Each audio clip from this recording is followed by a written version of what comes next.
You're listening to BQN. Assimilate the audio.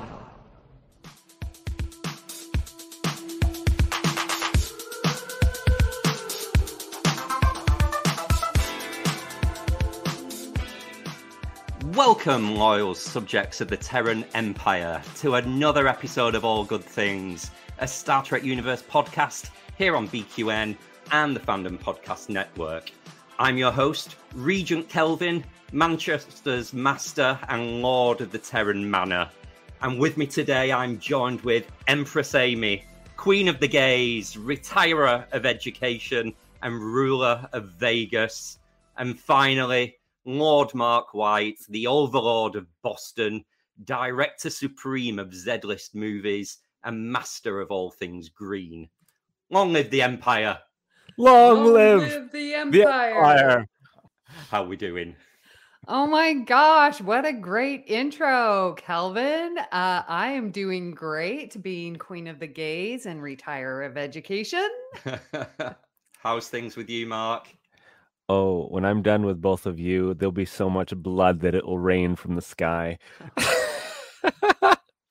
Love it. Just the three of us this week. We've thrown Christos into the agonizer. Yeah.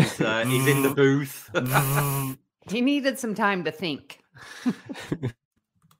Absolutely. Big week for us this week. Before, as our listeners may have guessed, we're in the Terran Empire this week. But before we join our matter at hand, let's have a look at... We don't have these things in the Terran Empire, but in the Prime Universe, there's something known as an escape pod. This is the bridge. All hands to emergency escape pods. Escape pod. In this segment, we have a brief discussion of the latest episode of Star Trek that's dropped. In this case, it's Strange New Worlds Season 2, Episode 1, titled The Broken Circle. Now, if you haven't watched that episode, technically it dropped last week, so it's on you. Just saying, we're dropping this on the day where episode 2 is coming out, so you should have seen episode 1. But if not, you can skip ahead a few minutes because there'll be spoilers on that first episode. So, Kelvin, we'll start with you. What are your thoughts? For a start, I'm just so glad it's back. I remember when Picard finished and we were saying, oh my God, we've got a couple of months to wait. And some people wanted the rest. I just wanted to go straight into Strange New Worlds. I think I've appreciated the time off, but it's made me realize and appreciate a new episode of Star Trek all the more. So I am very grateful it was back. I think it was a strong story to start with. But what I really appreciated about the episode was the brave decision to not feature Pike and Una and it be about the ensemble. Obviously, it was very Spock heavy, but it was good to have the other characters. And again, doing what Strange New Worlds has done so well, develop those characters and let us have them. So that was my favorite observation about the episode. What about you, Amy? Wow. I agree with you in that having that time to breathe and just really appreciate and have the time to talk about Picard season 3, because we needed that. Like I needed that. So this space really gave each show their own time and I needed it. And yeah, then I get the build up for Strange New Worlds. My first watch was, but I have watched it twice since then and absolutely am in love with Ethan Peck. He's my new favorite. He was not my favorite Spock, but after this episode, he has moved up and has bumped Leonard Nimoy down. Wow. I know. What? Zachary Quinto's still my favorite. Right. So Yeah. what did Spock do this week to earn your favor? You know, I realized that Ethan Peck's Spock is going to be focused more on his humanity and more of his mother's side. Like we're getting now the connection to Carol Kane, who plays Pila, who came out and to Amanda Grayson. So there's that connection where we're getting Amanda's side, which is more the human side the more emotional side, the more feminine side, I guess you would, because every previous Spock has always been father side, Vulcan side, logic side. So we're seeing, I feel, this humanity, this softer, this more feminine side of Spock, and I'm completely on board with it and love that we get to see that in this one character, because we have different sides, you know. We have our parent side, our dad's side, our mother's side. We have our feminine side, our masculine side. So to explore that in one character, and one character that has covered every series, basically, like, I'm really on board for it.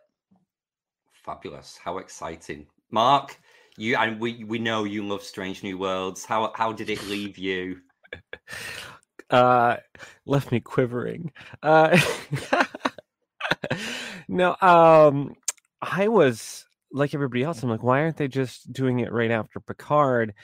But then I see why. Now I get it, because it's very different tones. And they're two different things.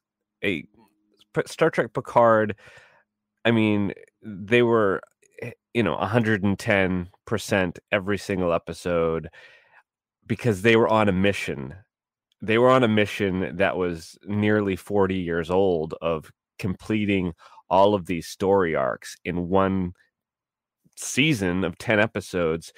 And they had to accomplish this thing. And it was essentially really a 10-hour movie. That is what season 3 of Picard was. And it was heavy, but there were moments of levity or whatever. But it was not an episodic Star Trek of old. This was a 10-hour marathon, and they were all running to the finish. And then you get to Strange New Worlds, and it's definitely a reset, because this is episodic, happy-go-lucky, low-stakes, fun Trek, which I feel like is the best. Trek's at its best when it's that. Amy and I gush all the time about Joe Menosky episodes, because they're just silly little Star Trek episodes, like Masks and stuff. It's like, you put it on for fun. You don't want to deal with heavy things. Life is heavy enough. So you put on some Star Trek, have a little fun, get a message out of it that means something. And, here we have another great example of that, where you have, the stakes were reasonable. You didn't have Pike or Una in it, but if you did, the focus wouldn't have been on all the rest of the crew. It would have just been on Pike and Una. And do you want to launch season 2 with only focusing on 2 of the main cast members? Because you only got 10 episodes. So I feel like it was a really good choice that they did, a very bold choice. And also, I mentioned it on a couple other podcasts, but having it done this way means that it's not part 2. This is not a part 2 episode of the finale at all. This is another episode by itself, right? And do you need to have seen the previous episode to get it? No, they fill you in briefly at the beginning and you move on. That's what's great about this, because I've mentioned before, 3, 4, 5 years from now, I come home from work, it's a long day. I just want to throw on some Star Trek, something maybe action adventure-y. I'll throw on this episode and I'll be entertained. And I won't need to watch the episode before. I probably won't need to watch the episode after. I'll be able to watch just this episode. And and for that, I love it. Thank you. Thank you for making this episode. I think that's really funny. You should just reference that, and then kind of flipping it on its head to the exercise we've had to do this week. 2 years later, here we are rewatching an episode for today's podcast, and I thought, where were we up to at this point? Oh, Saru's captain, right? Okay, not to give too much away, but it's the exact opposite of what you've just said, Mark, and I really appreciate that. And something you will appreciate. Speaking of the reset, oh my God, Mbenga was so good in this episode. Thank God they're going with a brand new direction and a brand new storyline for him this season. Now all the Rakaya stuff is brought to its end.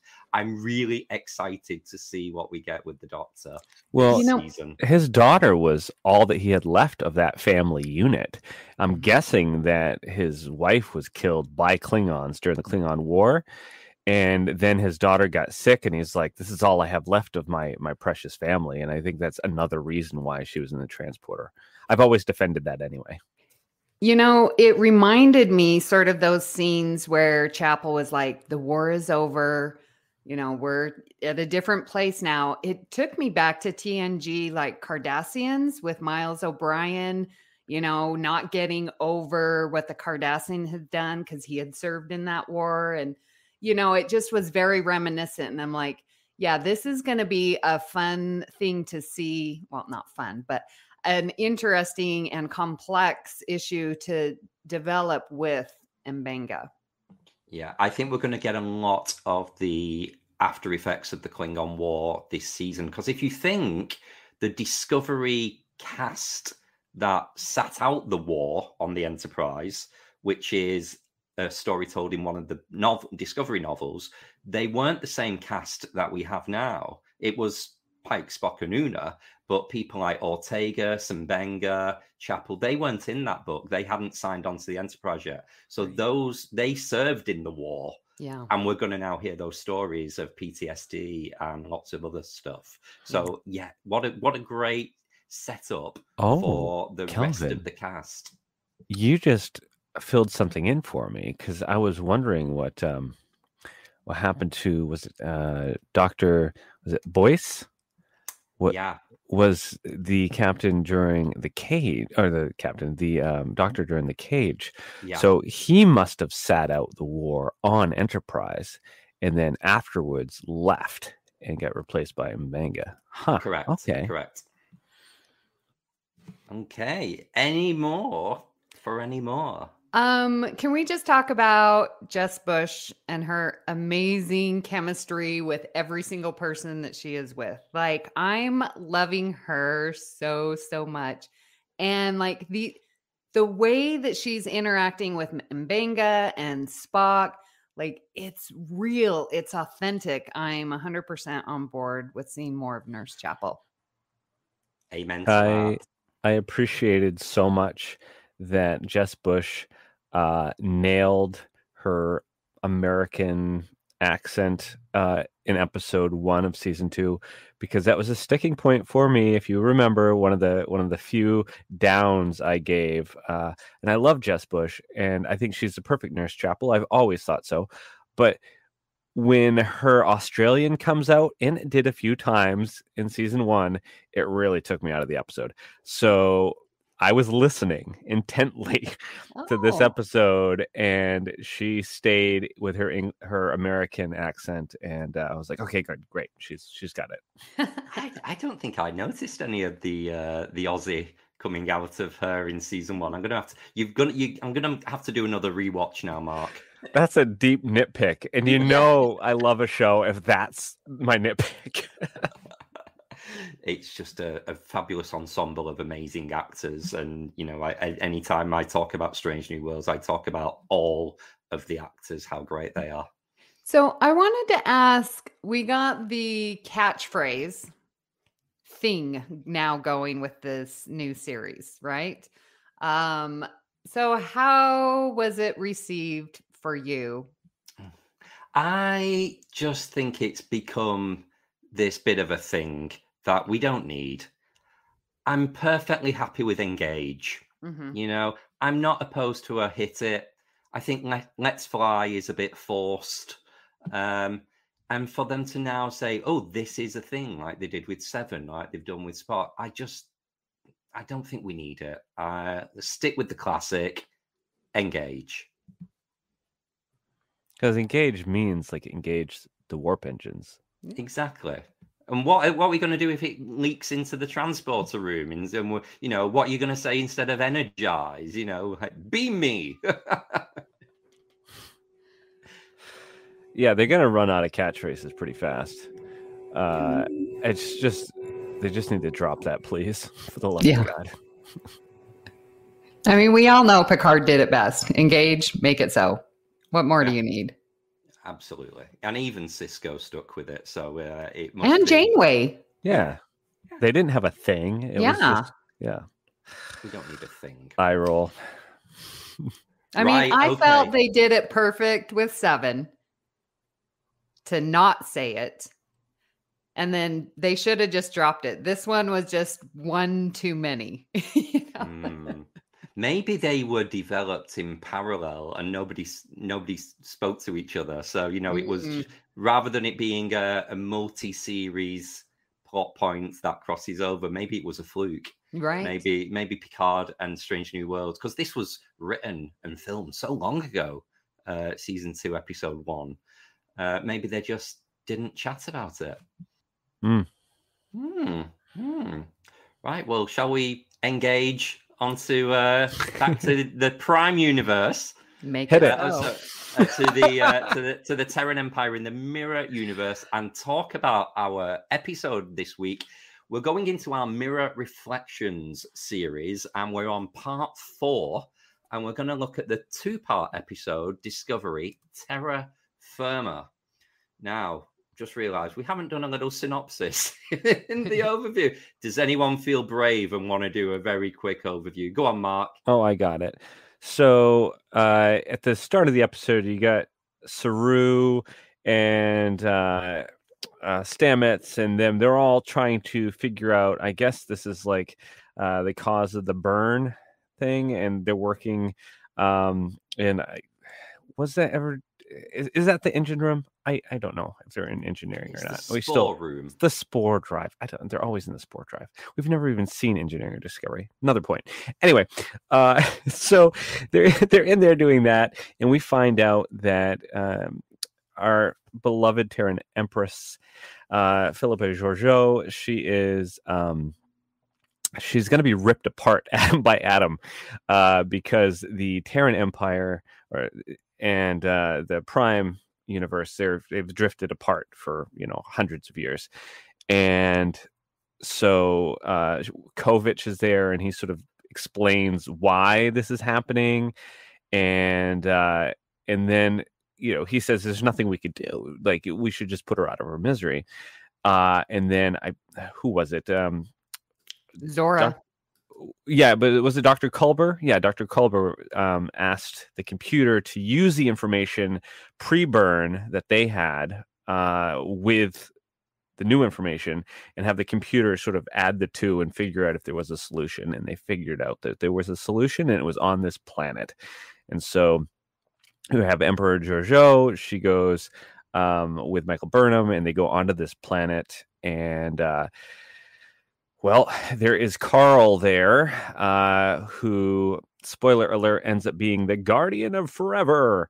And he sends Emperor Georgiou through the portal to be weighed. And when she goes out the other side, it is the Terran universe, and it is her time where she came from.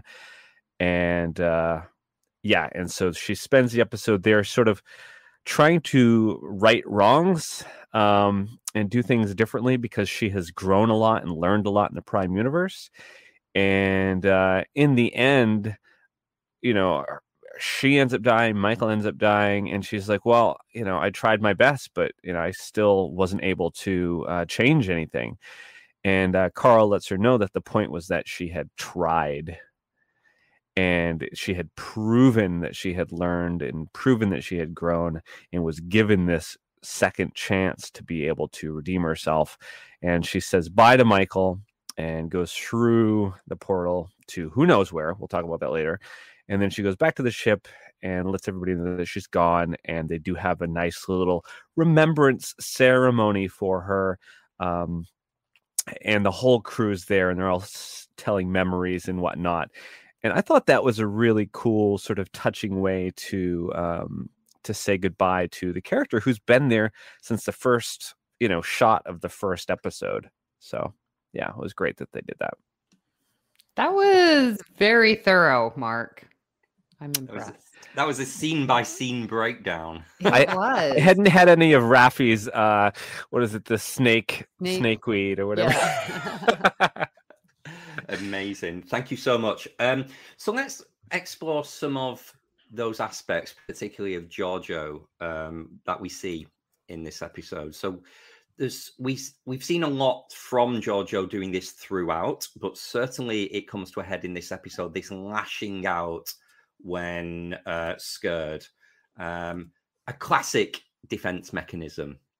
So sticking with that subject, do any of us have a defense mechanism? Do you have one? I mean, while you're just thinking of that, I do use humor as a defense mechanism. Always have. Lighten the mood, lighten the situation. If it's getting too heavy, if it's getting too personal, if it's going in a way I don't want it to, make a joke. As a young person at school, that made me be the funny one, because I was never the sporty one. I was never the popular one. I was never the attractive one. So I got. Oh, that's not true. Oh, no, it was then. It's not now. And then in the workplace, it's allowed me to kind of be that fun boss, that fun leader that people warm to more, rather than kind of a little bit stuffy, a little bit boring. So it has followed me through life, using humor to deflect or de-escalate a serious situation. How about you? Have you delve deep into your own psyches? What do you do? Wow. Okay. I think I have a couple as I'm thinking and about my life. The one that is sort of my go-to, I'm just going to be the ostrich. I'm just going to put my head in the sand and sort of let everything go over, and I'll pop my head up. Is it safe to come out? Okay, yeah, I can come out. Because I don't like dealing with conflict, and I know that's not the best way. And so then when I do get riled up, one of my friends just recently called me out. It's like, you turn into a lioness. And I'm like, yeah, when I'm passionate and when I know I'm right and when I've logically thought that. So I sort of go to logic when I'm on the offense, like when I'm lashing out. I will just use my logic. And of course it's flawed because I'm usually in the wrong.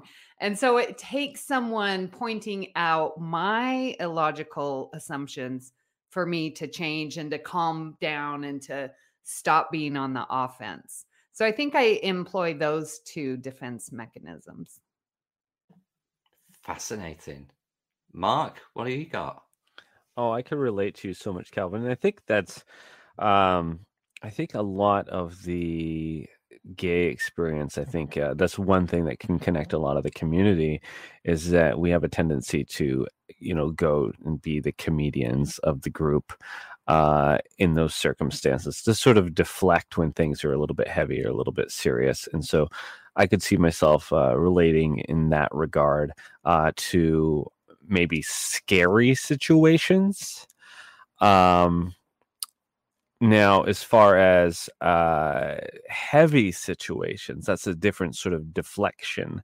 Like if life is coming at you with a bunch of not necessarily scary, but maybe heavy things, then I would turn into more like Amy and be the ostrich and put my head down and be like, okay, I just need to focus on breathing right now and nothing else. And when I can focus on all of that, storm that's happening around me, I will pick my head up out of the sand. But so yeah, I think it just depends on the nature of what's happening, whether it is something that's scary, whether it's something that is sad or heavy. There's different ways to cope, and that I see myself in both of your stories. So all of those things there, and thank you for sharing, are things that we, to be able to reflect on those and know that about yourself is very emotionally intelligent, just to big us all up a little bit. But looking at Georgiou, her arc throughout the 2.5 seasons were really this mirror universe Terran Empress learning to become a new person or a different person in this different universe. So what do we think about that? What do you think, Amy? I saw this arc in these 2 episodes, and you're right. From the time that she was brought from season 1, right, to the Prime. And so she literally was taken out of her comfort zone. I think that's the first step in learning to be a different person, where you are brought out of your comfort zone. She's now in the Prime universe. She now has to live among these weak people who she obviously is stronger, more powerful, more strategic. Like she thinks that she's better than everyone else because she thinks she has this strength. And it's so interesting when she's fighting with Burnham in their gymnasium, whatever. And Burnham's like, that's the weak way. That's the easy way out. And you should be strong and learn to live this new way, and sort of pushes her to that. And so I think living in this environment has thoroughly changed her, has truly changed her. And I feel like it's at that point where she's like, oh, I can live a different way and still be powerful, but still have this compassion, that her body starts freaking out and we see her phasing. And I love the effects on that. And it's painful. And I was like, oh my gosh, when we learn to be a different person, we go through that pain as well. So it's like connecting all of this together in teaching us viewers how to be a different person. I really like the kind of gravitas of this episode of Georgiou's been in the Prime universe, longing to get back to the Mirror universe. And it's not until she gets there. And that is the point, the eureka moment that has made her appreciate that she has changed. And yes, she doesn't quite fit in either, but it's almost a bit like the show Schitt's Creek, of, you know, this kind of, you know, you're a fish out of water, you disapprove of everyone around you, you're better, but actually over time, given the chance to go back to your old life, you no longer fit there. So the fact that they threw her back to the Mirror universe and that made her answer all these lessons, I just think it was a great life lesson, and Star Trek at its best, that kind of the mirror, no pun intended, to real life. And we had, I mean, all of us had mentioned sort of, I guess, reasonably healthy ways to deal with, you know, being out of our comfort zone. But the way that Georgiou responded is very human. And it is a way that a lot of people deal with it, whether they are, you know, using drugs and alcohol as a coping mechanism, or lashing out in anger. But there are definitely plenty of destructive ways that could really be harmful to, you know, friends and family members. That, you know, she grew up in the Mirror universe where if you don't respond in an angry, aggressive, like alpha way, you could get killed. So you have to sort of learn to fight all of the time and react aggressively all of the time. And, you know, that is years of wiring that over the last few seasons of Discovery, she has had to do a lot of work to unwire.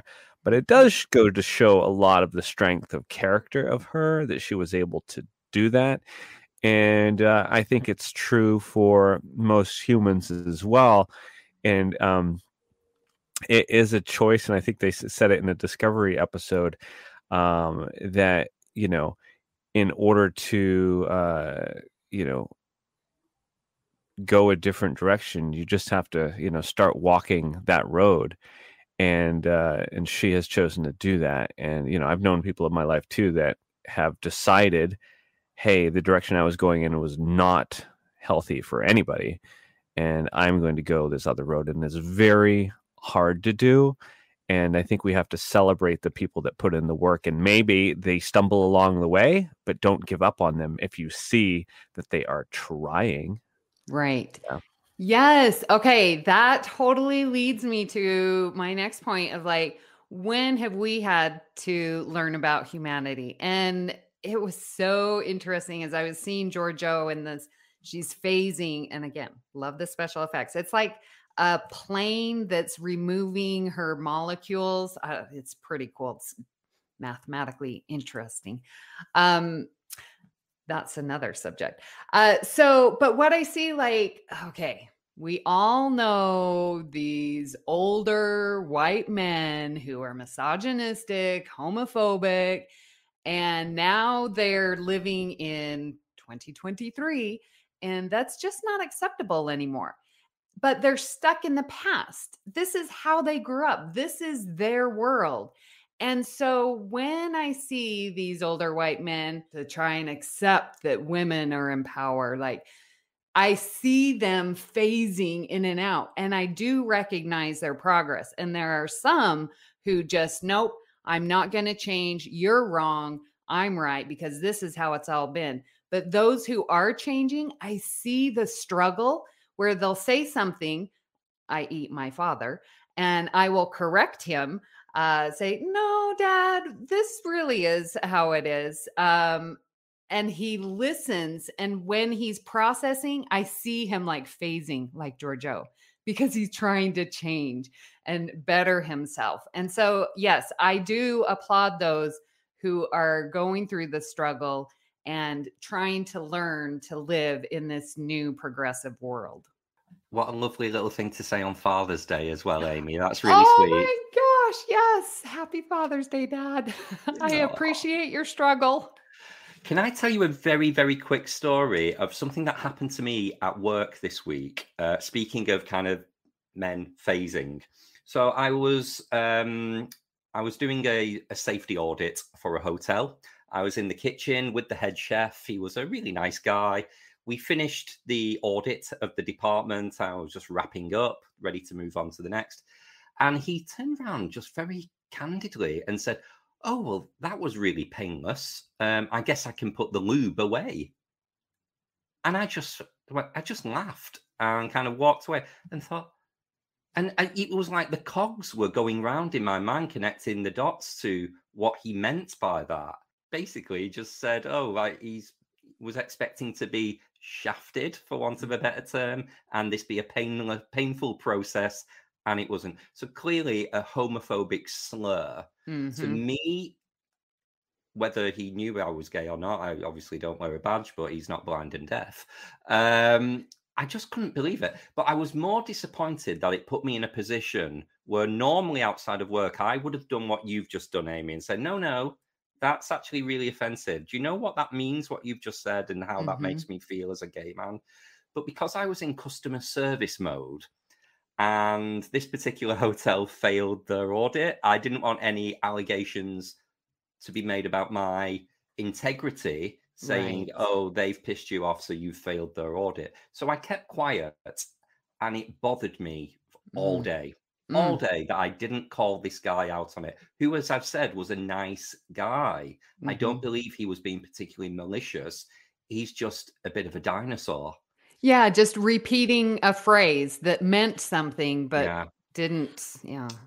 I just want to say that probably, as we discussed at the beginning of, Kelvin, you and I, using humor to, diffuse a situation in our lives that are stressful.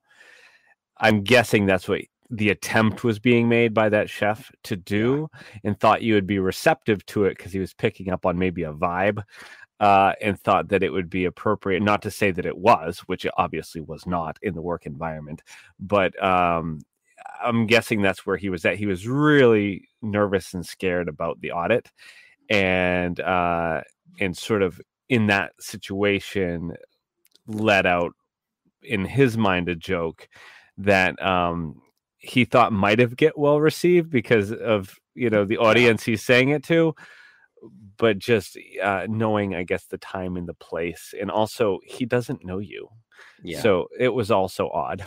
I think that's how I need to make peace with the situation, that he just tried to use humor that was not well received. So thank you for allowing me to kind of vent my weekly workplace frustration there. Okay, so this episode did touch upon, with the Georgiou phasing aspect and the ticking timer on her wrist on the little flashing indicator, that time was running out, and therefore a similarity with someone with a known terminal illness, which kind of brings us on to the quite heavy topic, but topic definitely worth discussion, of dying with dignity or assisted suicide. So, yeah, what do we think about that particular plot point in this episode? What are your thoughts, Mark? This is one of the things I applaud Star Trek for, that they continue to do, is like they talk about these very real subjects that, sadly many of us have to think about at some point or other in our lives, but through the lens of sci-fi, right? Where you have this character that maybe she doesn't have, terminal cancer or something, but she is phasing in and out of, time and space. And having the crew all sort of come to terms with that in their own way, and Georgiou coming to terms with it. And that's what I noticed most of all, was watching her process it, think about what she wanted to do. And what she wanted to do is just essentially like peace out, pull the plug. She wanted to be, mercy killed, essentially. And then, of course, Michael Burnham, who needs to save everyone and everything all at once, she ended up, well, actually, was it Michael, or it was Dr. Culber actually found the solution, but Michael did encourage her to take that solution to go down to the planet and meet whatever destiny was there for her, to give her another shot. And I think that it's important to be there for friends and family members to process these things with, and we can't answer for them, right? Like, what is the best course of action? They have to decide. Like, Michael couldn't force the Emperor down onto the planet to do this. It was her choice, but she could do her best to explain why this other option might be worth fighting for. And I think that, if we are good friends and family members to people going through things that are heavy like this, the best thing we can do is maybe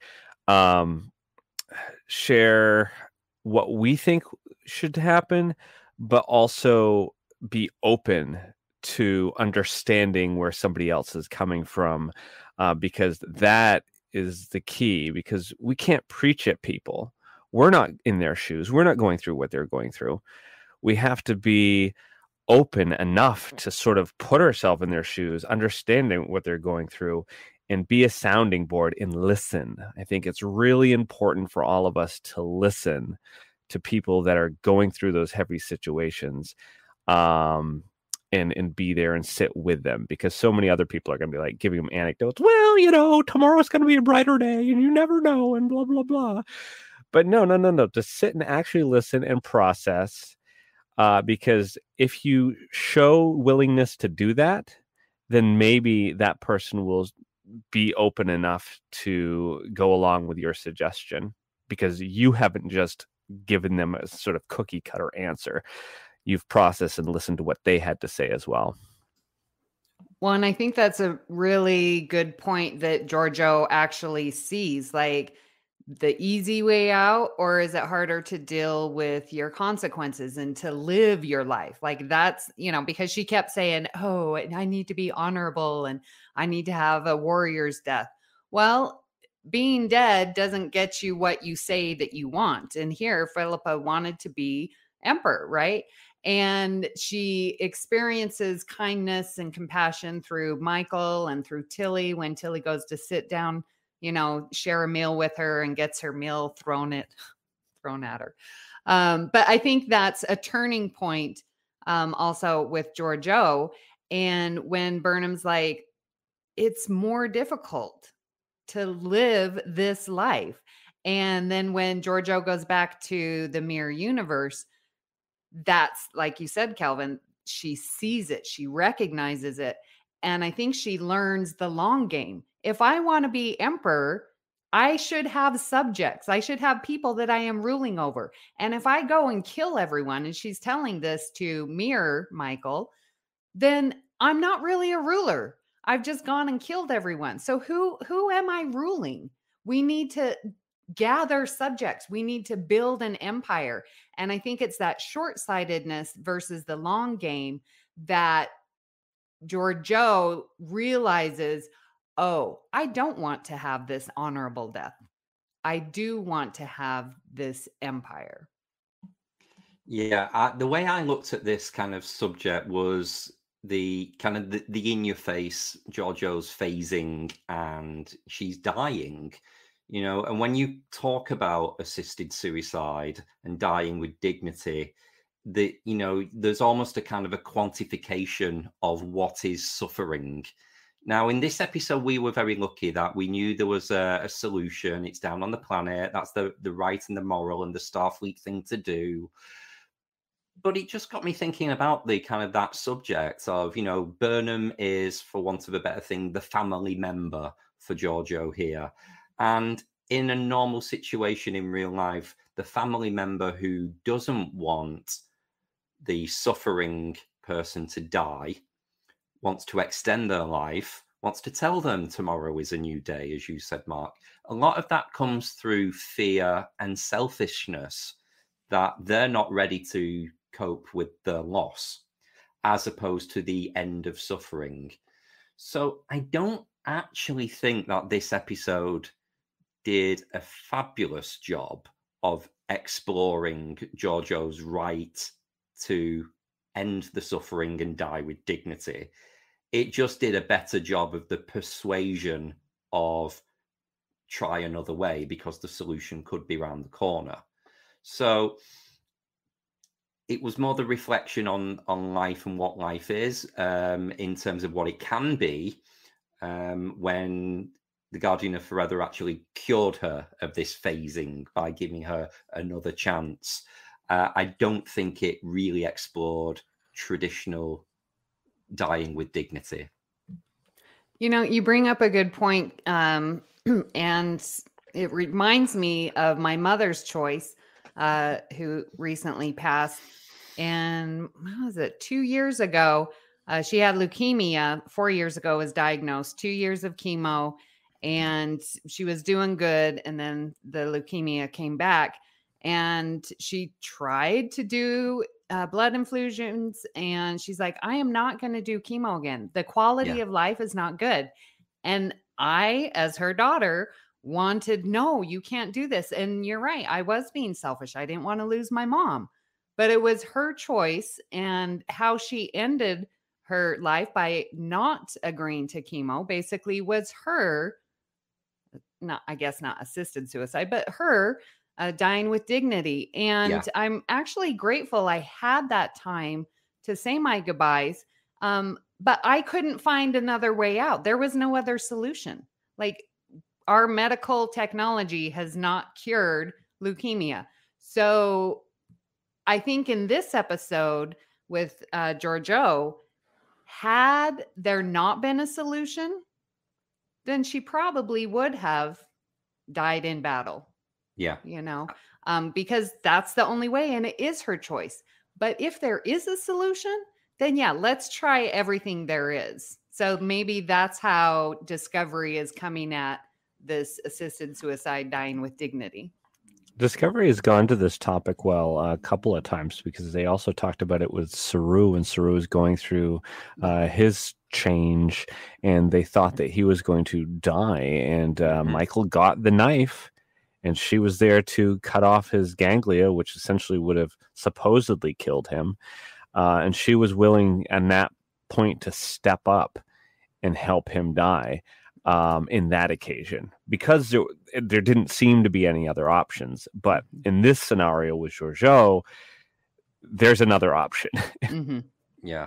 And it goes to show as well in Star Trek that assisted dying is the norm in a lot of other cultures. You had Worf with his brother Kern in DS9 when he wanted a dishonorable death. You had Worf himself in Ethics. Yeah. And then in The Quickening, you had the Doctor on the planet whose sole job was to go and kill people who've got to a certain state with the quickening virus, to Bashir's disgust that he could be called he was just Dr. Death. He just killed them.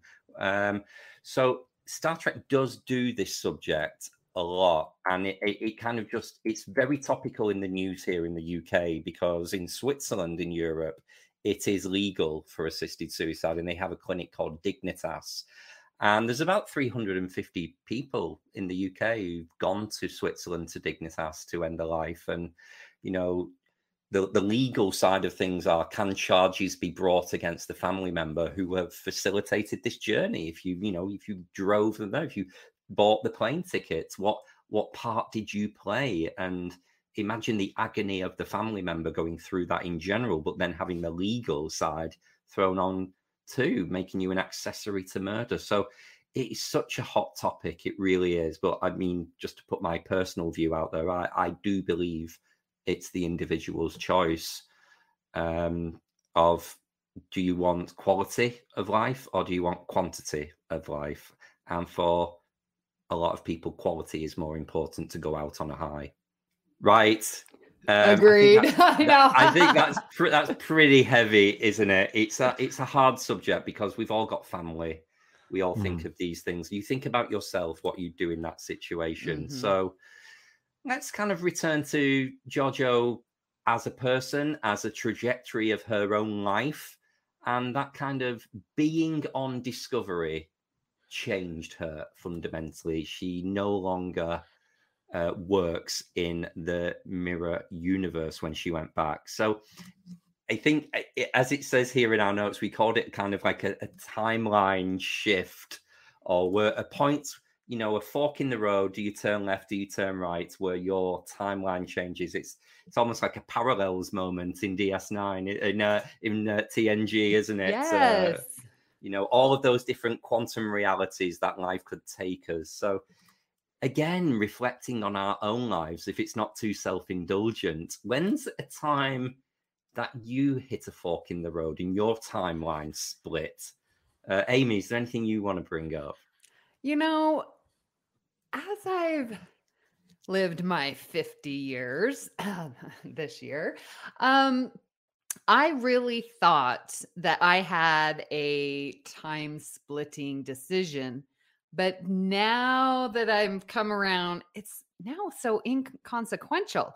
So I think splits can split permanently, but then can also rejoin. So my example is like when I got married at age stupidly young, 20. And so after, just 1.5 years. Stupid mistake. Don't get married so young. And then I got divorced. So I was divorced at age 22. In my culture, this is just no. You get married forever, and you start your family. And so it was I was this anomaly at age 22. Here I am divorced. And then on all the stupid government or applications, are you married? Are you single? Are you divorced? I'm like, no, it's none of your business. Why does it matter that I'm divorced? And now at this age, I don't even put that I'm divorced. I just put single, because that's all you need to know, if you need to know anything at all. So it was a big divergent, but then it's come back and now it's inconsequential. So I find that interesting. However, the time when I left the church, that is a true timeline split.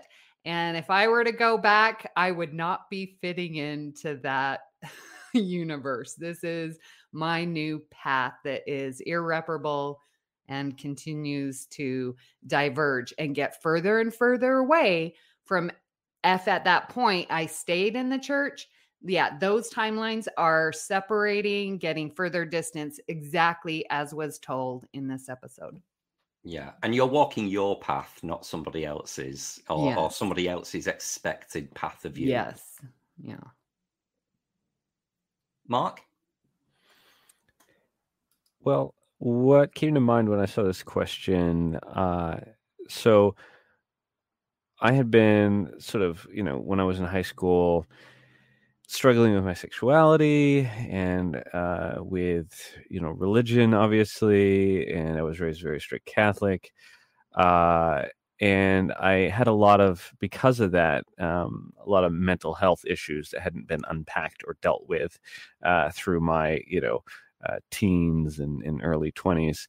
And I found myself in a place where, I was thinking about taking my own life on a pretty regular basis. And I was very medicated and started going to therapy. And when I was in therapy, in the lobby waiting to see my therapist, I met a gentleman about the same age as me, and we ended up bonding and becoming very close. And he was somebody else that was dealing with a lot of trauma, also dealing with his sexuality. He was more on the heterosexual side, but also questioning. And so we became an item for a number of years, off and on, because he would leave me and date a woman and then come back and we'd be together again. And then he'd leave me and for another lady. And we went back and forth on this for a number of years. That was just the yin and yang of our relationship. But every time it hurt real bad, because not only were we a couple, but he was my best friend and also understood me in a way that few people I've ever met in my life have. And for the most part, aside from occasionally leaving me and dating a woman for like 3 or 4 months, we had a pretty good relationship and we were very supportive of each other and loved each other quite a bit. But it got to a point where his struggles, mental health wise, ended up turning to alcohol, and alcohol plus like antipsychotic medication don't really go well together. There was an episode that had happened, and he had become physically violent towards me, and I ended up leaving. And it was a very tough decision because, I've never met anybody in my life that understood me in a way that he did, that I felt loved me for who I was, really, genuinely, truly for who I was before him. And so to say goodbye to that relationship was probably the hardest thing that I ever did. But I knew that if I stayed, I wouldn't come out of it, he was in a very dark place and I just couldn't be there with him. And so that leaving that very toxic relationship was hard for me because there was love there on both ends. And I sold a whole bunch of my stuff, got rid of like everything. And I bought a plane ticket and it was one way to Miami Beach, Florida. I had never left Maine. And I just got on a plane, didn't know anybody, didn't have a job, didn't have a place to live. I stayed at a youth hostel and I escaped to the other side of the country. And I started a journey of really understanding myself. And I traveled for about 5 years or so, moving every 6 months to a different spot around the country. And I would stay there until I'd learned something or got something out of it. And then I would go on to the next place. And so for me, when I think about, that question that you're asking, that life-changing decision, all I can think about is that moment when I just decided to leave. Wow. Yeah, Mark, thank you so much for sharing that. That's really personal. Mm-hmm. And kind of not to be flippant and talk Star Trek about that, kind of what you said about you didn't want to leave and, you took that really brave decision. The person you are here and now, if you think back and that was a time with someone who really understood you and your best friend, you could go back to that time, you've changed, your life is completely different now. What would that be like to kind of, there is no picking up where you left off. And I think that's such a theme for what we're all talking about here, that people, we change and we grow. So yeah, it's an interesting thought about if I were to go back and who I am in the moment now, to go back to that scenario, because I remember giving so many chances and exhausting all possibilities. Yeah. Because I loved him so much, but I couldn't. And I've thought about that moment, and I've thought about him like so often, in my life since. And I feel good now knowing that I tried everything. But I don't think I would have changed anything, because I don't think I'd be the person I am now had I not tried and exhausted all avenues and gotten to the point of having to walk away. Because had I not, I would have been second guessing myself. Well, maybe I could have done more. At this stage of my life, I know that I couldn't have. I did everything. So no regrets, and that's the best way to look at it. Well done. Oh, thank you again, Mark. So bringing certainly this episode to a close, we had Georgiou. Whoa. Oh, sorry. Well, Kelvin, would you like to share with us a moment where your timeline has split? Oh, I appreciate I didn't actually do myself, though. I'm so sorry. Mine is it's a little lighter than some of the stories that you've said. Again, Mark, I didn't realize you were raised Catholic. I think all of us have had the religion card dealt to us, Strongly. and it really messes you up, doesn't it? Yeah. I was Kelvin, also raised very, very Catholic. Bless your heart. Thank you, my love. Yeah, I'm from a very conservative, religious, small town. Everybody's white, everybody's straight, and I was a very, very quiet, introverted child with the express intention of that to be under the radar and not stand out and draw attention to myself. And with the sole purpose in life was to kind of get away from that environment, to establish myself somewhere else in another city, and to start. So my kind of fork in the road was aged 18, leaving home to attend university, to live my true, authentic life. I'd just come out. I started making relationships and friends with other gay people who I'd never met before. And yeah, it was almost like my life began aged 18. My life before that was just very unhappy, very quiet, not a particularly close relationship with my family, just knowing I didn't fit in, with the kind of happy ending of now moving to an environment where there are other people like you, and the way you are is celebrated, not tolerated. And yeah, so that was my kind of happy path of leaving behind the drama. And again, with this kind of concept of going back, I cannot visit my parents for any prolonged period of time. And I know a lot of people have that of like, living under your mother's rule, or you're in your mum and dad's house. But for me, I revert to that teenager again, who doesn't feel empowered to speak, who isn't allowed to have an opinion, doesn't kind of challenge anything, and just sits there kind of playing with their phone, reading a book. So it's not good for me now to go back. And I probably go and see my parents on like Christmas Day for a few hours, or around that time. My dad's birthday is like the 2nd of January, so that tends to be the day I go. And I feel a bit cruel saying things like that on Father's Day, because they are good parents. They, I love my mum and dad. They're at arm's length, and that's fine. Yes, I guess I don't have to. I could make the choice not to.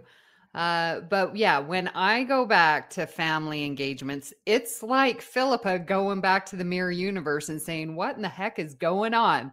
can we just have a little bit more compassion? Can we see the long game of why we are all together? Because we are a family. And yes, I am going to respect your wishes. And you want to say a prayer over the food? Fine. I'm not going to engage. I don't believe it. So you do your thing. And so there are times where I feel like, shields up. Like, you do your little church thing. I'm in the room, but I am protected from all of this falsehood that I believe religion to be. But still trying to engage.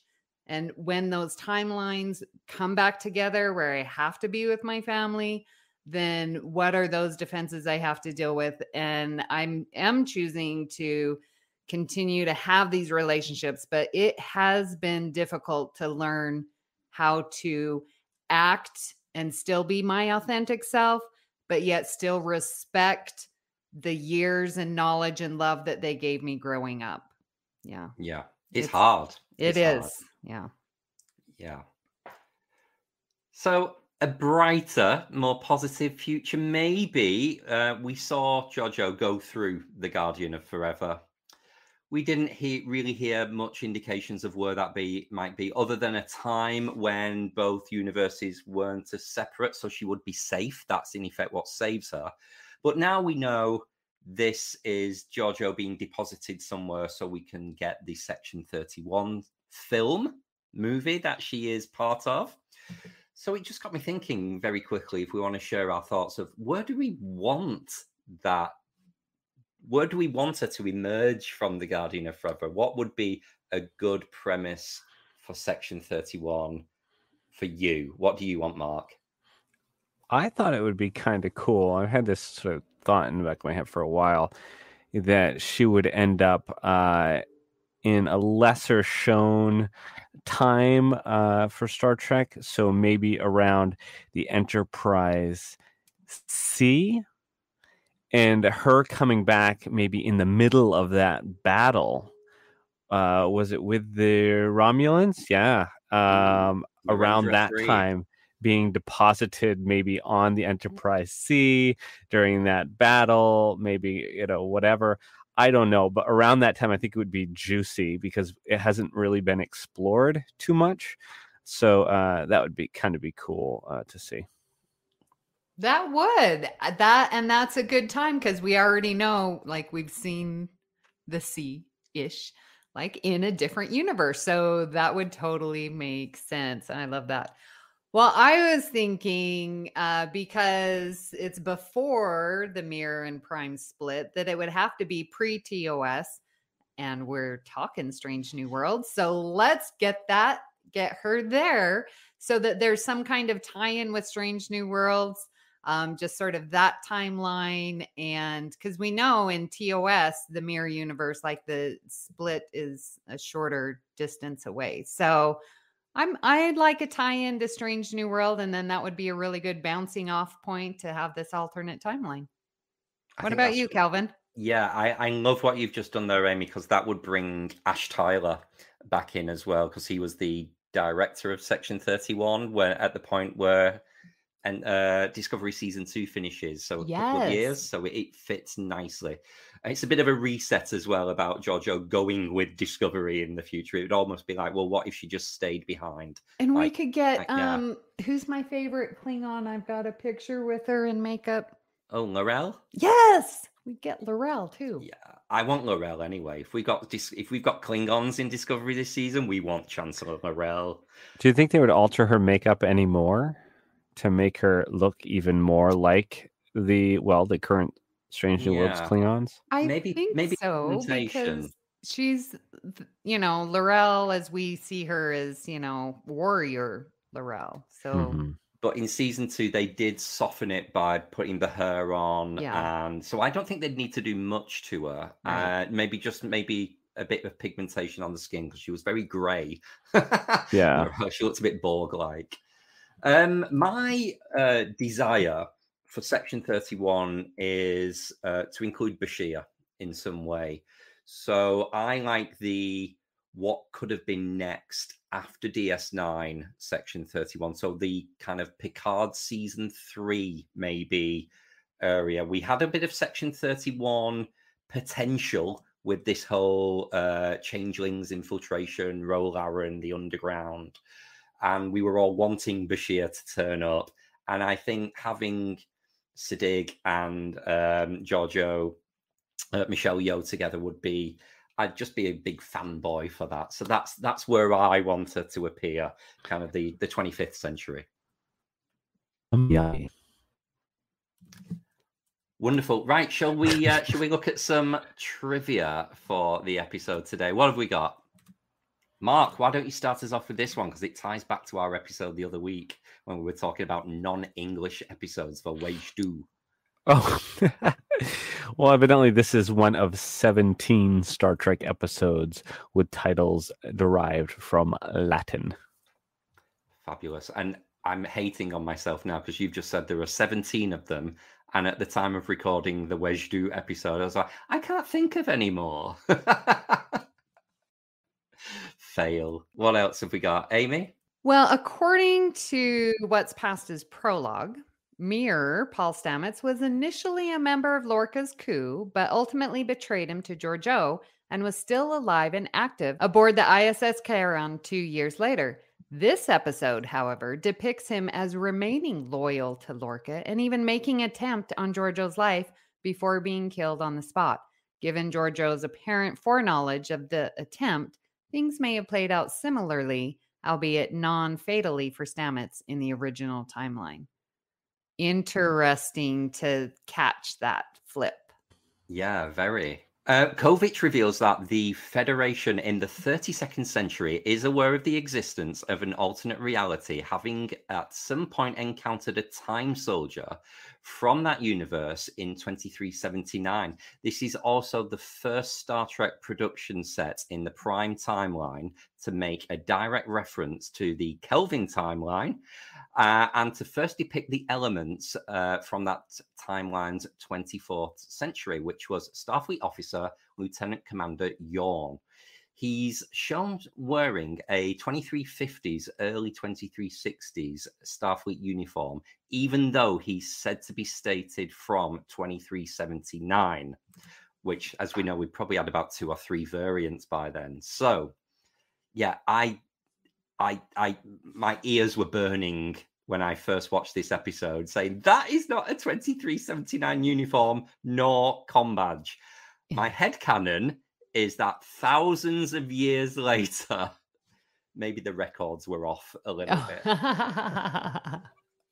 Well, Carl's newspaper is an edition of the Star Dispatch, which was first seen in the original series episode, The City on the Edge of Forever.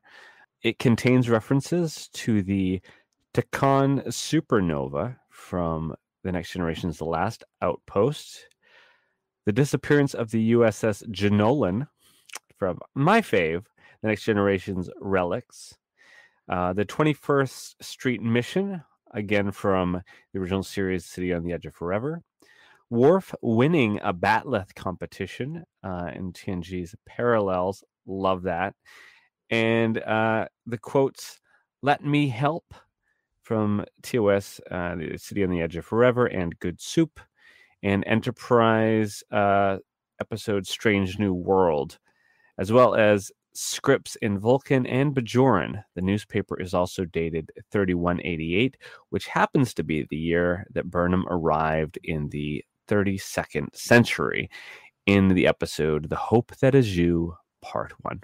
Wow, I did not know that last fact. Well, I didn't know any of that, but that last one impressed me.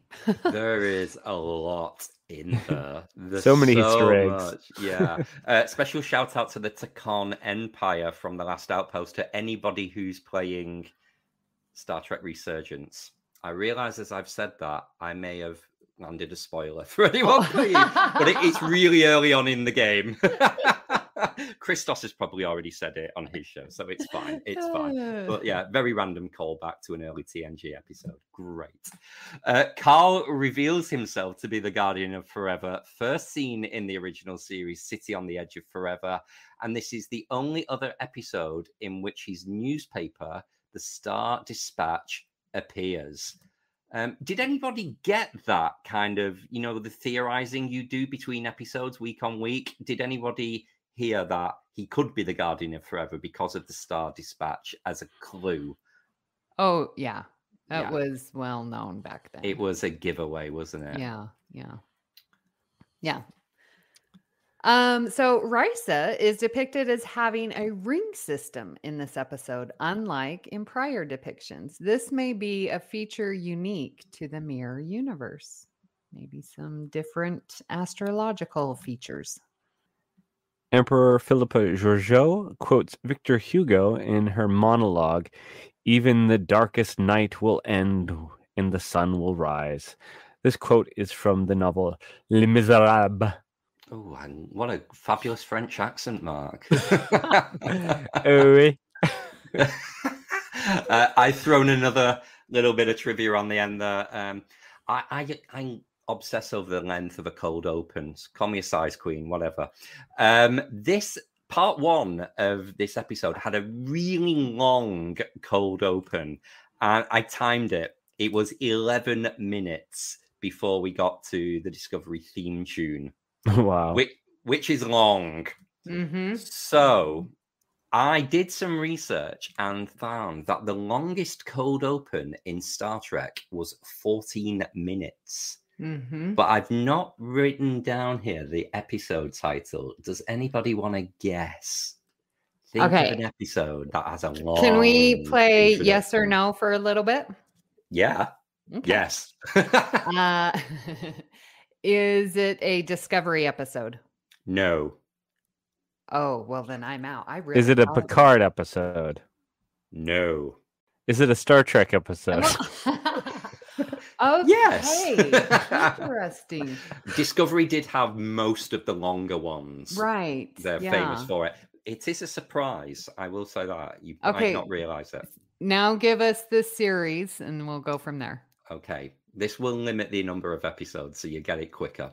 It's a Strange New Worlds episode. Okay, come on, Mark. Is it New Eden? No. Okay. Because that's a Discovery episode. Oh, I know. That's season. Yeah, but it's still Pike. I'm there. Oh, Mark. My head is going to the episode that we covered on this show where the kid, the first servant episode, whatever one that is. No, am I wrong? No, I'm wrong. No. All right. I'll have to give it to you. Nope. It's Spock Amok. What? That is a 14-minute cold open. My favorite episode of season 1. Mine too. If you would have said that, I would have gotten it. Okay, I'll make it easier for you for the next one. So if that's the longest, what do we think the shortest is? It came in at 18 seconds. And there is a particular series that was famous for having very quick cold opens on purpose. So does anyone know what the series is first? The animated series? No. TNG. No. Oh, man. It's been a long road. Enterprise. Okay. It's Enterprise. But we won't go through all the episodes. I'll give it to you. It's actually Impulse, which is a season 3 Delphic Expanse episode. And it's the one where T'Pol's on the Vulcan ship and she goes all zombie. So the cold open is literally just T'Pol screaming like a banshee. And then you go to the theme tune wondering what's going on with T'Pol. So that's in that trilogy one. Okay. Yeah. So yeah, I just get fascinated by a cold open. And this episode had a very, very long one. So speaking of very long one, this episode is going. So Amy, why don't you tell us where we're going next week? Well, we are going to go back to our Shuttlecraft series, part 5, and we are going to cover, finally, a TNG episode, Timescape. This one's fun. Listeners, you will know the famous meme of Picard putting a smiley face in the coolant leak. That is the episode we will be covering. So go ahead and watch that in preparation for next week. That is your homework. one of my top 10 favorite TNG episodes. I can't wait for this. This could Wow. fit in either shuttlecraft or time travel, kind of. It works with Yes. both. but- It is, because time has slowed down. I think it is really, it fits in both categories. Let's now have a word from the network.